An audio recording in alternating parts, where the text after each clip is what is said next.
Kas autojuhilube saab teha? Jah. Kas autot saab taga ajada? Jah. Kas mõjutusega saab?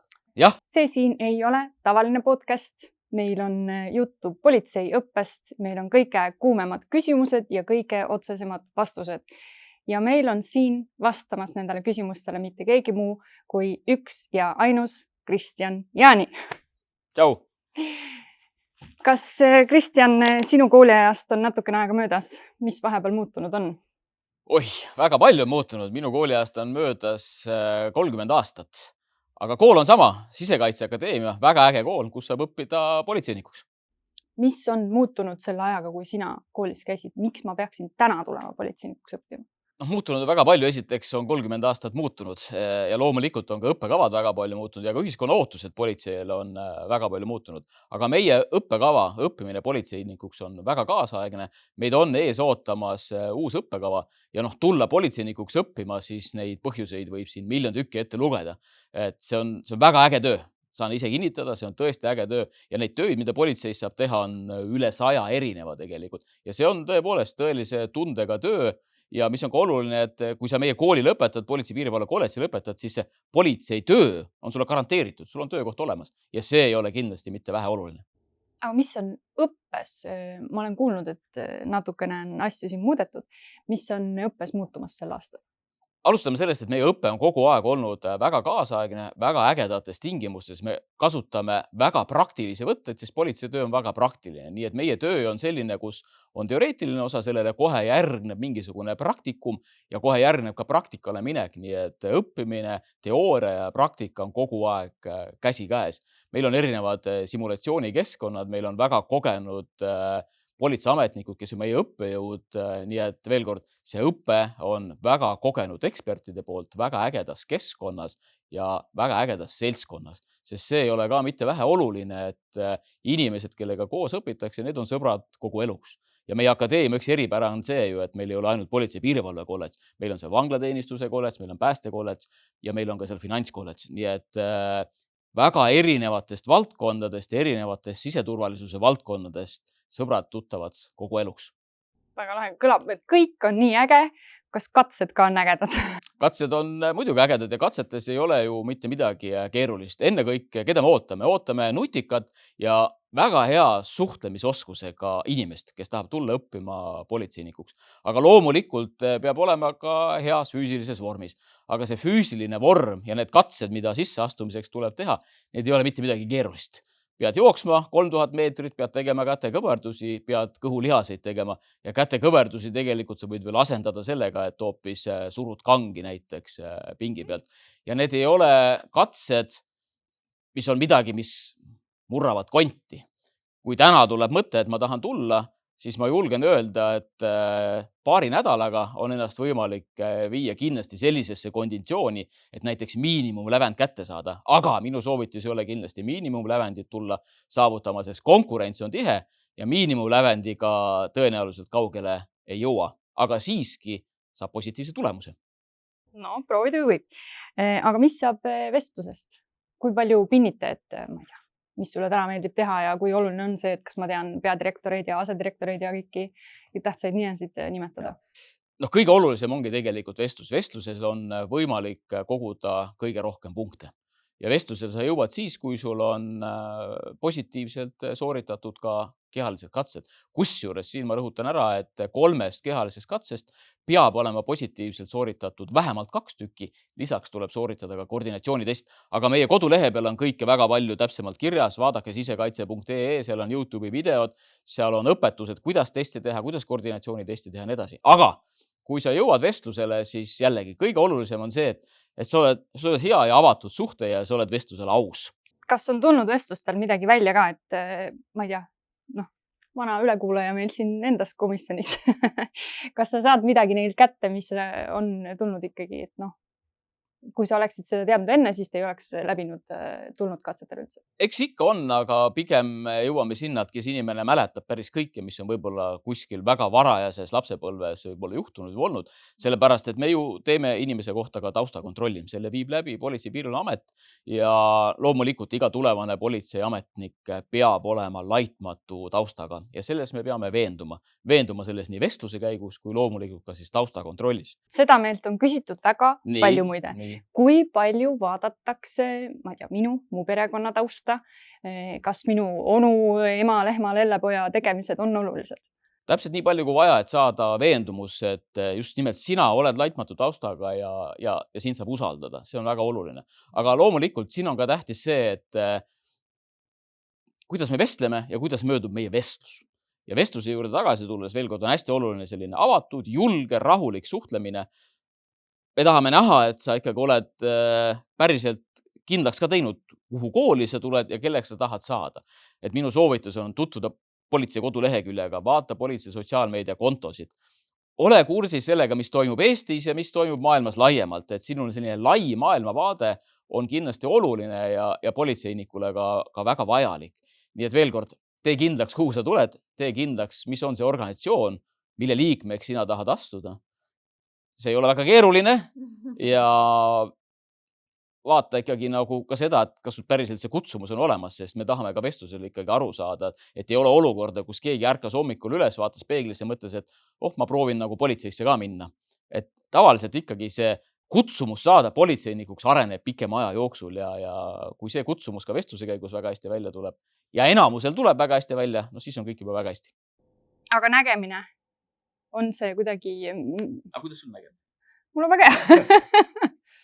Et kui ma olen prillikandja, kas see on mulle takistus? Ei ole. Prillikandmine ei ole takistus ja tervisekontrollis jällegi nägemist kontrollitakse. Aga see, et inimene kannab prille, see ei ole kindlasti takistuseks, aga jällegi. Lõplik tõde selgub siis, kui sa käid tervisekontrolli läbi ja tervisekontrolli käigus kontrollitakse väga mitmeid erinevaid tervisenäitajaid ja need on tegelikult väga konkreetselt ka tervisenõuete kirjelduses toodud ja kes tahab täpsemalt lugeda, siis video all vaadake, me paneme selle lingi ja sealt saab tegelikult täpsemalt vaadata. Aga hinnangu annab lõppkokkuvõttes meile arst ja sellest lähtuvalt saame ka meie enda otsused teha. Rääkides veel enne, kui me saame siis kooli astuda, on taustakontrollid, on vestlused, katsed, füüsiline, kõik muu. Kõigepealt tuleb avaldus kirjutada, sellest algab kõik pihta. sais.ee avaldus ja siis hakkab kõik muu. Ja aga meilt küsitakse ikkagi ka keeleoskuse kohta. Me otseselt ju kellegi kooli lõpu hindeid küll vaatame, aga eksami tulemused ei ole niivõrd olulised, me teeme oma katseid, hindame natukene teisi asju. Aga küsitakse keeleoskuse kohta, kas ma pean oskama inglise keelt, vene keelt, veel mingit keelt, enne kui ma kooli tulen? Politseiteenistuse ehk siis kõrghariduse õppekavale astumise eeltingimuseks on B2 inglise keele oskus.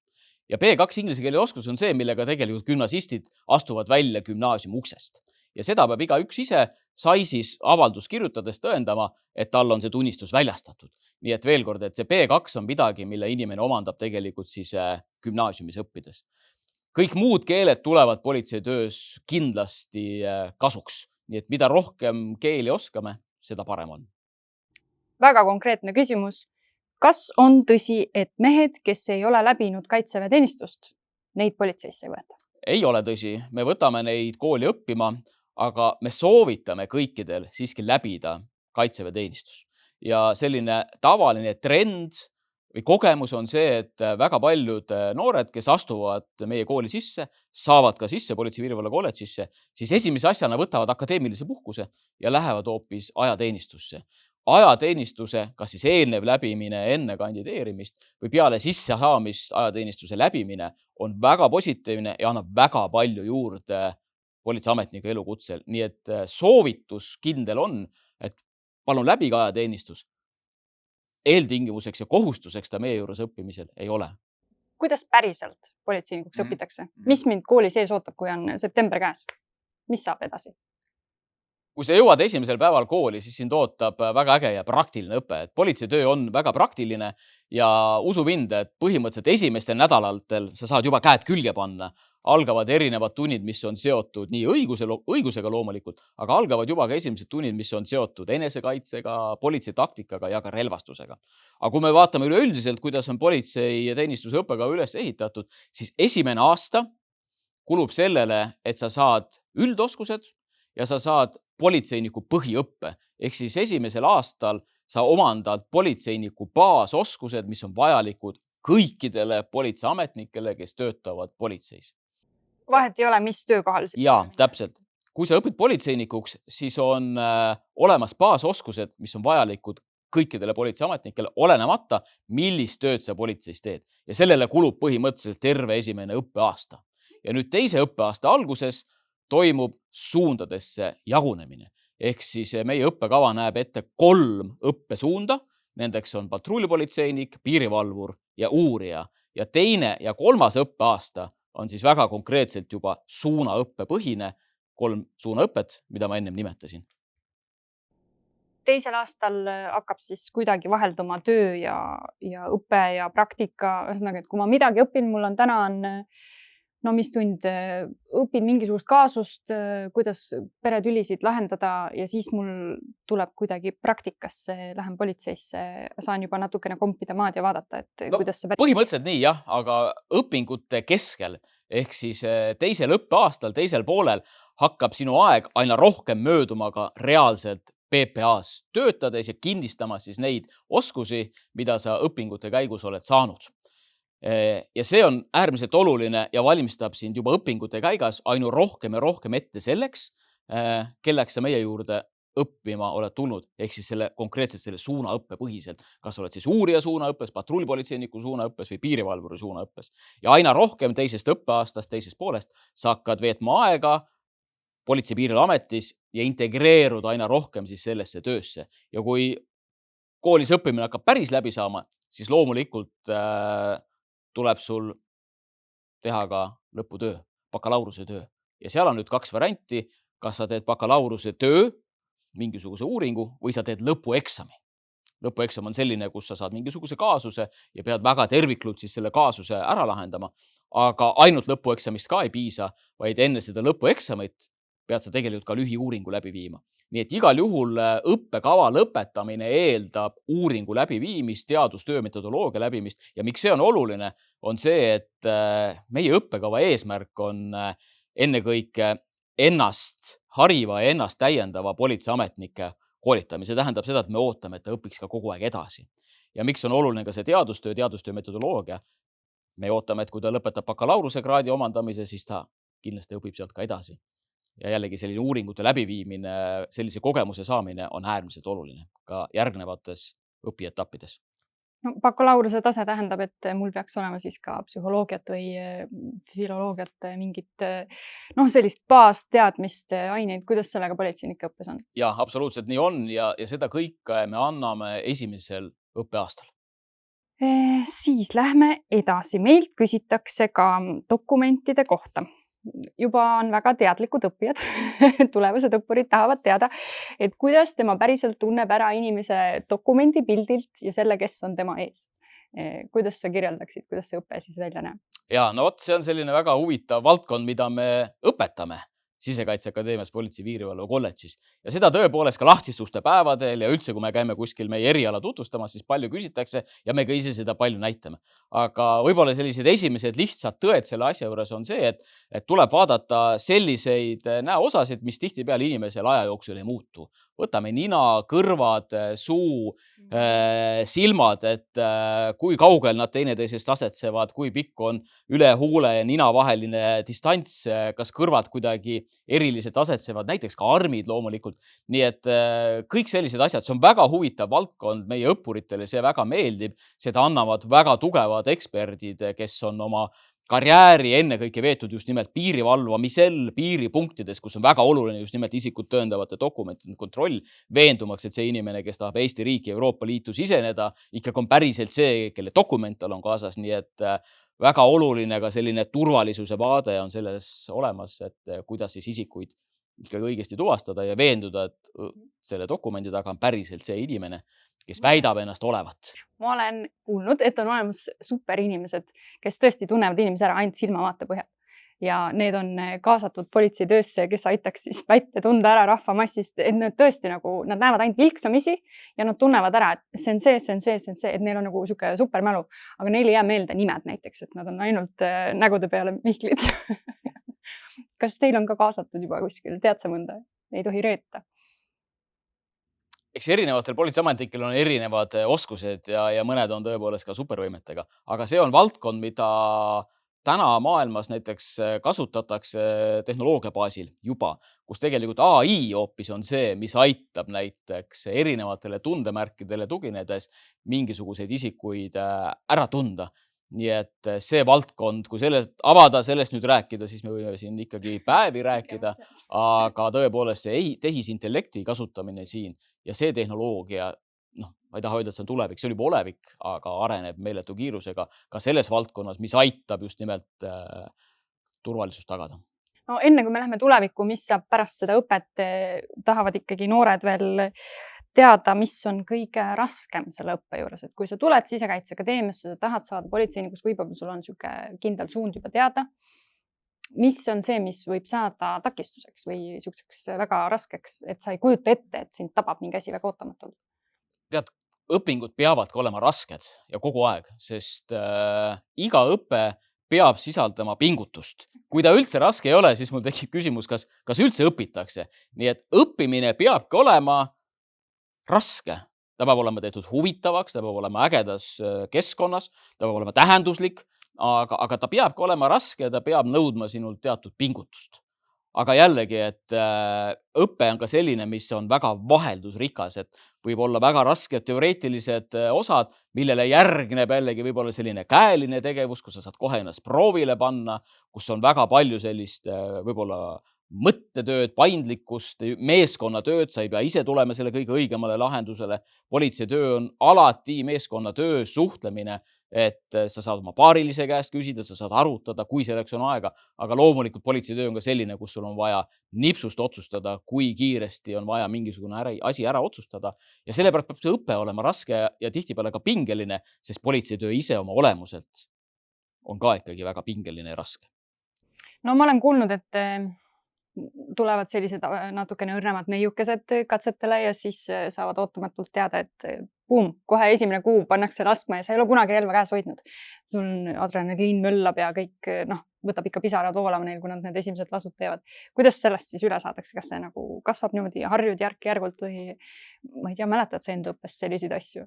Enda õppest ei mäleta, aga ma tulen tagasi selle vestluste juurde, et kui sa tuled ja astud Sisekaitseakadeemiasse Politsei- ja Piirivalve kolledžis, siis on oluline jällegi see, et sa ikkagi teed endale nii palju kui võimalik on selgeks, et mis on see politseitöö, mida ta endas sisaldab, mida sisaldab ka see õpe. See, mida sisaldab õpe, on ju ka võimalik minna sisekaitse.ee ja tutvuda meie õppekavaga. See on avalik dokument, sa saad täpselt teada, mida me seal õpime, millised on ootused. Ja jube palju annaks muidugi ka kaasa see, kui oleks abipolitseiniku kogemus näiteks enne all olemas, et mõelge selle peale ka. Aga veel kord, et seda ei juhtuks, et tekib üllatus, et et politseiametnik peab siin ka erivahendeid kasutama ja tulirelva kasutama, siis jällegi see, et tee endale ikkagi selgeks, mida see politseitöö endast kujutab, siis ei ole selliseid üllatusi.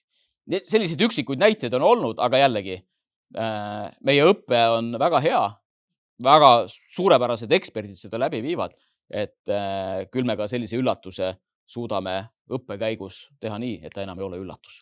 Siis meid huvitab, mida tähendab K-täht kõigil õppuritel rinna peal.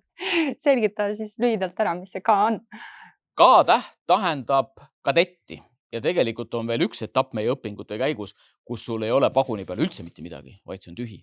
K-tähe saab politsei kadett siis, kui ta on ära andnud politseivande.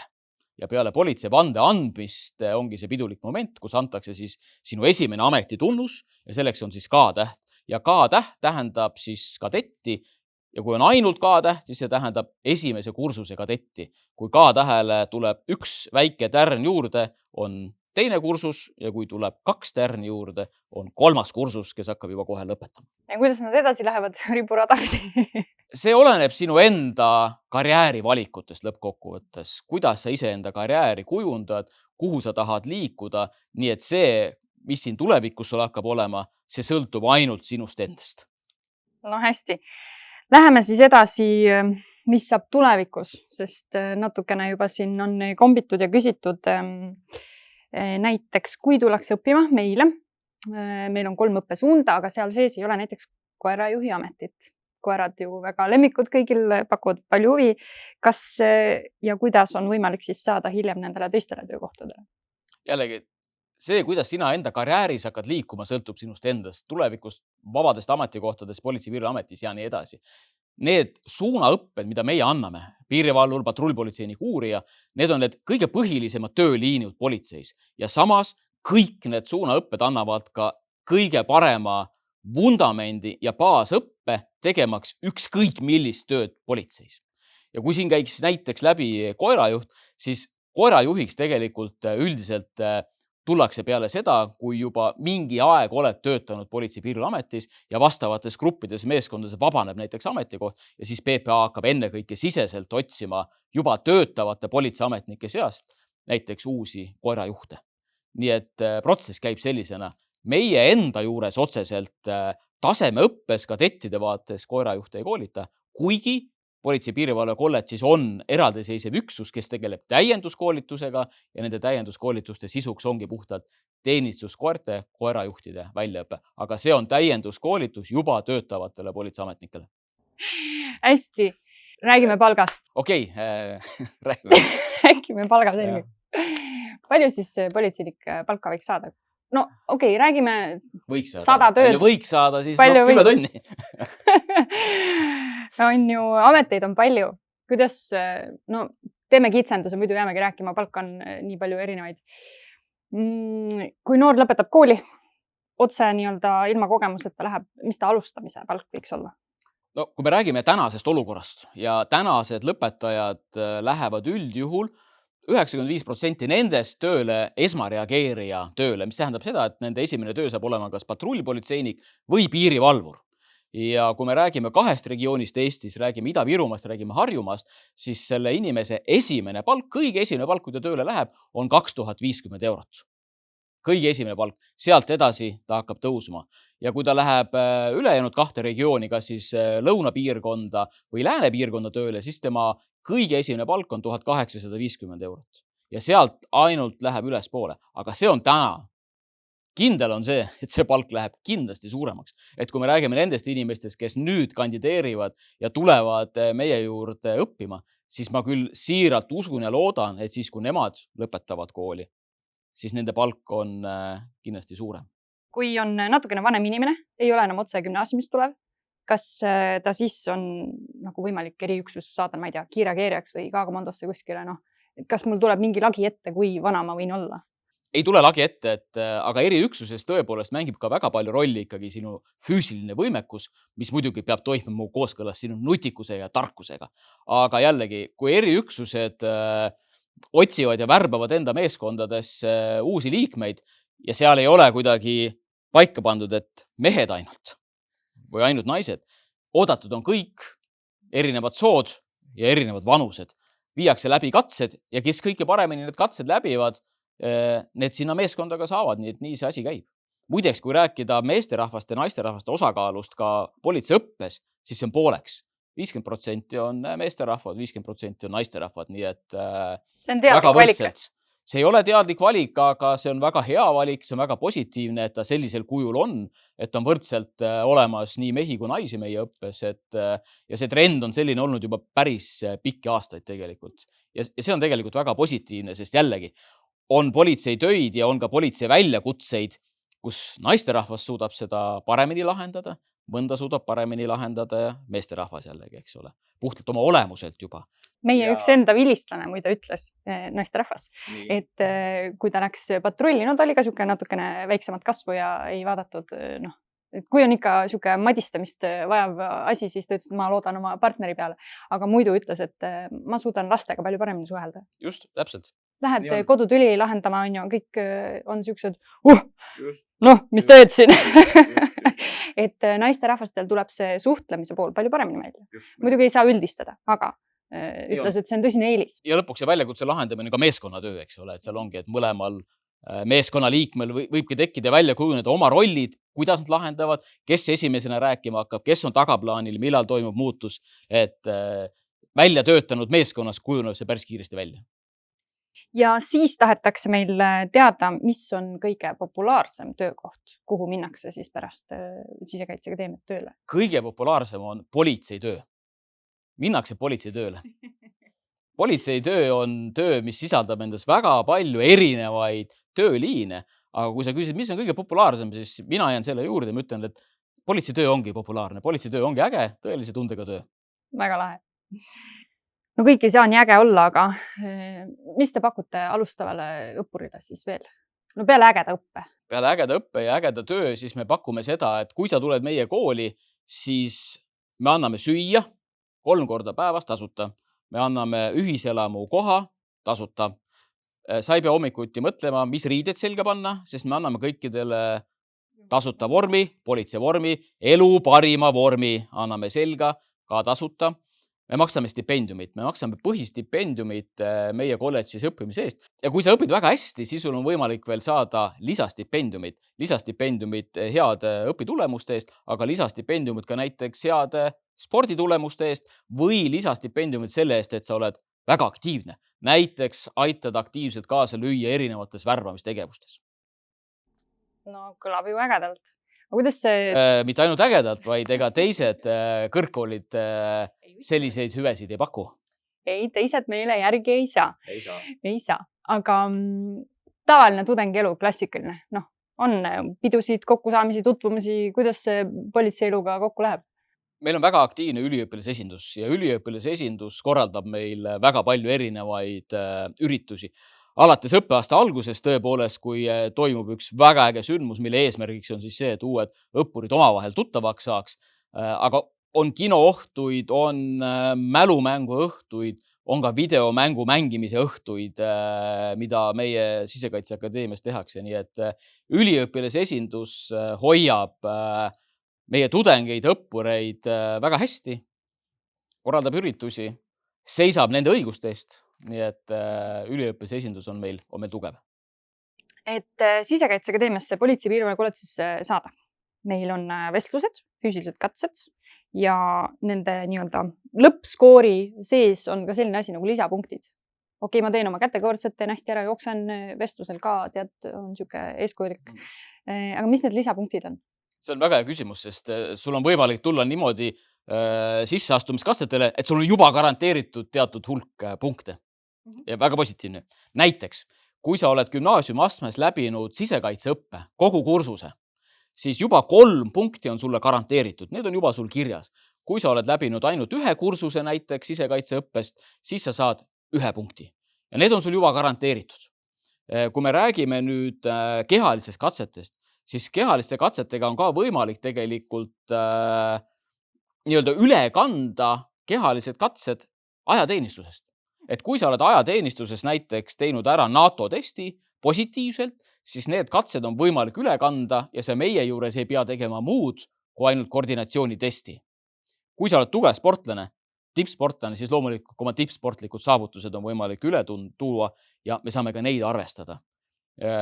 Kui sa oled teinud tervisekontrolli seoses ajateenistusega, enne ajateenistusse minemist oled teinud tervisekontrolli, siis me saame aluseks võtta selle sama tervisekontrolli tulemuse ja saad ka selle üle kanda ja sa ei pea uuesti tervisekontrolli tulema. Nii et väga palju sellist paindlikkust, kus ei pea uuesti läbi käima mingisuguseid teid, mis sa juba oled teinud. Kõlab hästi. Kõlab hästi, jah? Tuled õppima? Mul juba läbitud see tase, mul oleks kõrgemale vaja. Aga minu poolt aitäh, et vaatasid ja loodan, et said oma küsimustele vastused. Ja kui on veel midagi väga spetsiifilist, siis kirjuta meile. Kristjan vastab ka Instagramis, Facebookis, igale poole võib kirjutada. Jaa, ma siiski ütlen, et kui sa veel ei ole avaldust teinud, tee. Me võtame kuni 30. juunini avaldusi vastu. Ja kui ma vaatan seda hulka, kes juba täna on avalduse kirjutanud tulemaks Politsei- ja Piirivalveametisse, neid on täna juba ligi 250 inimest. Ja kui ma vaatan seda hulka, kes on avalduse valmis kirjutanud, aga ta ei ole seda viimast send nuppu teinud, neid on pea 450. Nii et konkurents on tihe, aga aega on veel piisavalt palju. kuni 30. juunini, aga siiski, et ära kaua mõtle ja sa võid juba avalduse ära kirjutada. Kui su gümnaasium ei ole väiteks veel lõpetatud, siis gümnaasiumi lõputunnistuse kõik muu saad sa hiljem juurde lisada, aga avalduse saad sa juba ära teha. Tead, see on see klassikaline ütlus. Ära mõtle, kohe ütle. Jah, just. Ära mõtle, kohe tee, vajuta sais ja läheb. Olgu, aitäh teile. Aitäh.